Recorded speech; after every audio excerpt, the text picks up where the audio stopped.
Welcome to Luca is a Billionaire, where the only thing I invest in is your answers. You start by gathering essentials: an email, a secure password, and a payment plan, even if you pick none. Once ready, open Settings on iPhone or visit Apple.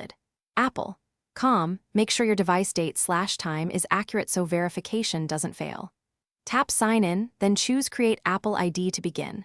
You do this now because early validation prevents later lockouts. Prepare to enter name, birth date, and your chosen email. Move deliberately. This first step sets account security and recovery options. Next, you input personal details and why each matters. Birth date controls services, and accurate name helps Apple ID recovery. Enter your email and a password that meets complexity rules. This stops unauthorized access. Then set security questions and add a trusted phone number. Two-factor authentication adds a second layer, so enable it. When Apple sends the verification code by email or SMS, enter it immediately. Once done, those confirmations link your contact points to the ID. To finish, accept Apple's terms, add payment if you plan to buy apps, then sign in on your devices so iCloud and App Store sync.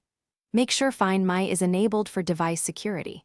If something goes wrong, first check your email spam folder and verify the device time zone. Mismatched time or blocked messages are common blockers.